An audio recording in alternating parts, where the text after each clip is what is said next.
Today we're doing a tier list reaction video for DC Dark Legion. Longtime viewers of the channel will know that I am one of the founding members of a group called Justice League of Discord.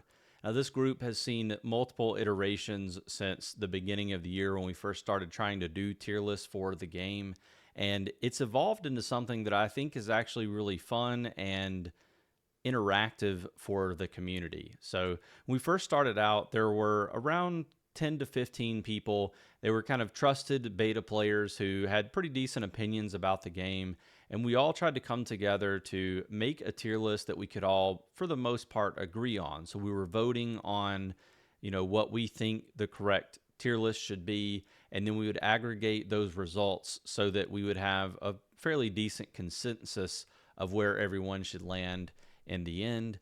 And that was kind of the idea of it, was that it was more of a community collaborative effort rather than just one person or two people giving their, biased opinion. Justice League of Discord has sort of evolved today into something where we're trying to bring in pretty much the entire community. You can vote on the tier list yourself if you want to get involved in that way. You can just kind of hang out and kind of talk team comps and, ask for advice for your roster if you want to do that.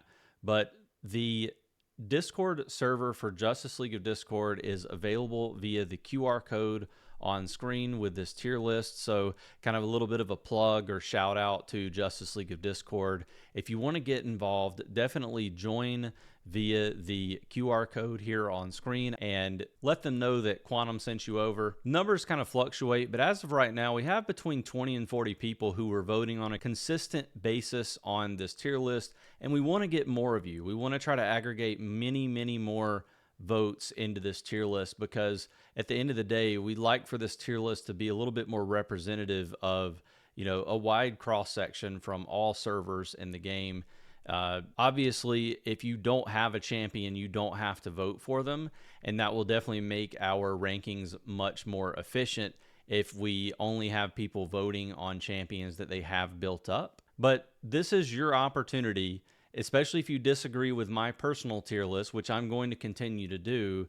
This is your opportunity to jump in and have your voice heard and be part of the, groupthink, if you want to call it that. Now, this is the first time we are reacting to this tier list on my channel. I may try to do this every month. I think it'll be good to take a look at a tier list that has been curated with a bunch of different votes in it rather than just what I've put out there. You will see some differences from this tier list to my tier list. So, you can take a look at that one if you have access to it through my Discord or from the official Discord as well.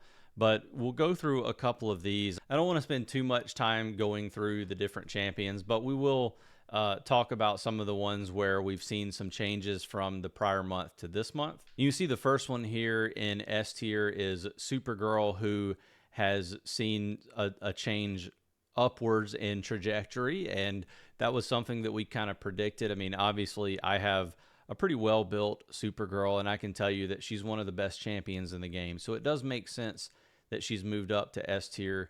There have been some discussions in the Justice League of Discord server about, the, reasoning behind maybe having her in A tier or A plus tier.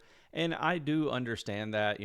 Someone made a really good point, I think Taki, about how Supergirl heavily relies on the Superman family team to work correctly, whereas there are a lot of other champions that don't need two or three other champions specifically, and for that matter, limited mythic champions to do what they need to do.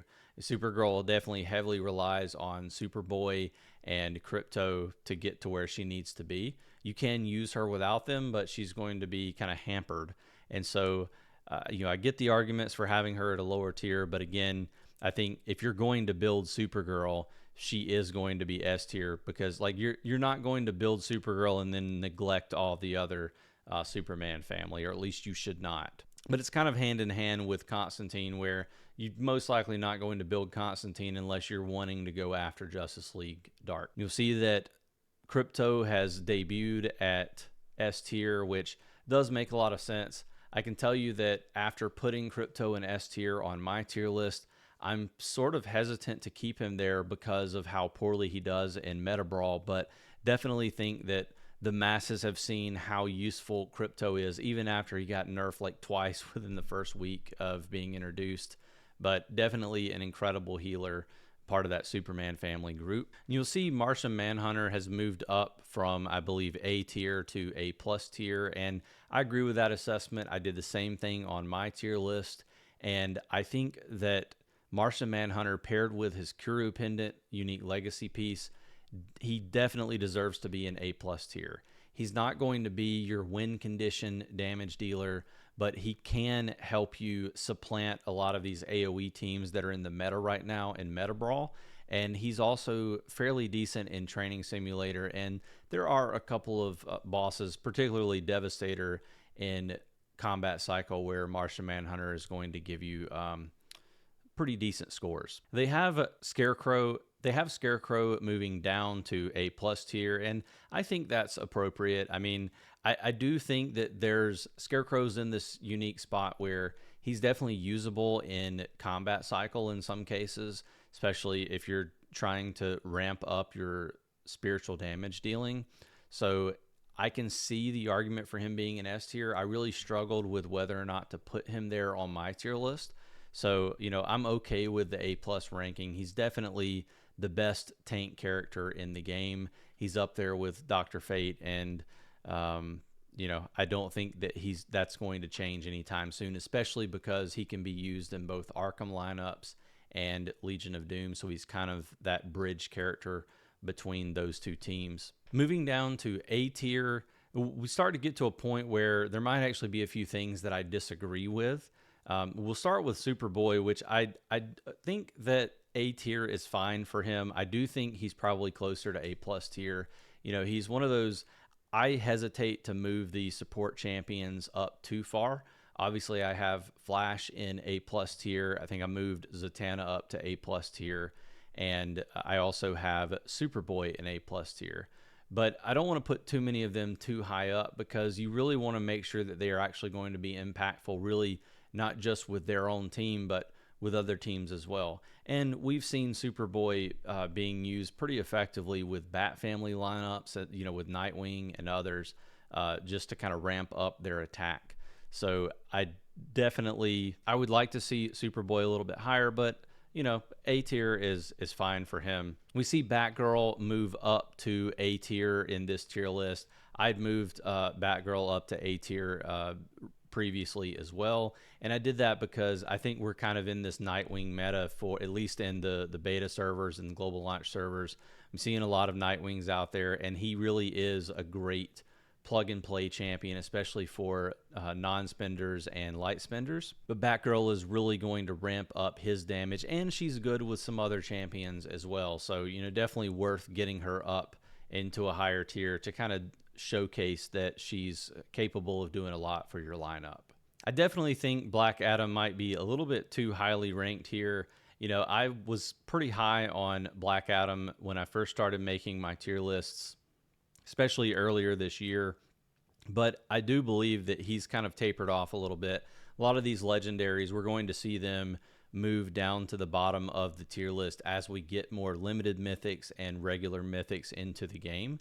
And, we've basically gotten at least soft confirmation from the developers that they're not going to be making any more legendary champions. And in fact, most, if not all, of these legendaries will have an opportunity to ascend to mythic over time. So I just don't see a lot of these legendary champions, capable of retaining an A rank or higher as time goes on. However, I do think Black Adam is still a great champion. He's definitely worth using as you're building your account up. Free-to-play players are going to get a lot of use out of him. You're going to use him for a long time. You're perfectly fine investing Force into him, but just not a champion that I would say is A tier. Not going to get too hung up on that one, though. We see Harley and Hawkgirl down in B tier, and 100% okay with those rankings. More champions that I think are, at least in Harley's case, good for non-spenders and light spenders to try to you build up at the beginning of their account, especially now that you're going to get Harley's hammer for free as part of the 7-day login. So you're going to get a mythic and that mythic's unique legacy item fairly quickly when you get started in the game, which is really nice for your account. But over time, again, she's going to kind of taper off, and you're going to see some of these newer limited mythic champions outclass her in damage dealing ability and tankiness, etc. And we see Two-Face dropping down into C tier. I'm okay with this move as well. I do see Two-Face in a lot of combat cycle lineups, so we're probably going to get some disagreements here.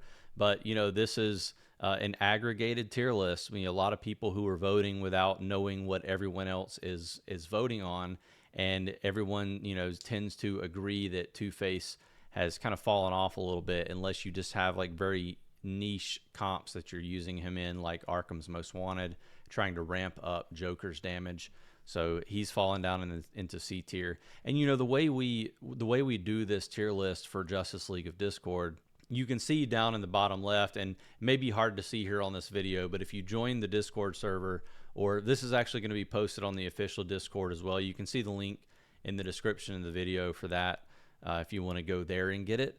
But C tier is going to be a niche use champion, and basically not really worth building until you have a more well-developed roster. You're probably going to be getting shards over time for these champions. You can see that I have Two-Face here at 5 blue stars, and you get to those higher star levels, and it might be worth actually, you know, revisiting some of those champions for a very specific lineup that you're trying to do, especially for Training Simulator, trying to push that.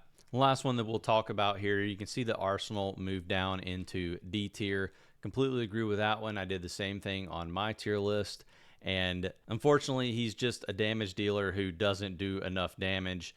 You know, we want to see more out of the Outsiders team. I'm confident that we're going to get more Outsiders in the game in the next few months, and hopefully that's going to supercharge Arsenal and make him a much more formidable opponent. We kind of see the same thing with Deadshot. We're hoping that we'll get more Suicide Squad members so that Deadshot can do a little bit more damage. I know I've heard Wills who say that, you know, at higher star levels, he definitely, some of these champions can do better than we think they're capable of.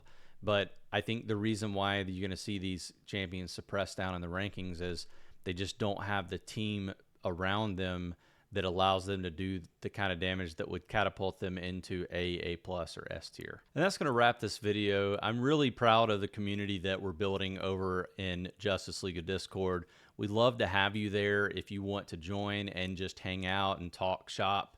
You know, you don't have to vote in the tier list voting if you don't feel comfortable doing that. We just want to have you there hanging out and having fun. We try to be as inclusive of a community as possible. You're going to have people disagreeing over, you know, different team comps, but we try to keep everything respectable there, and we would love to have you join. Shout out to Chloe, as always, for putting together an amazing infographic for the tier list here.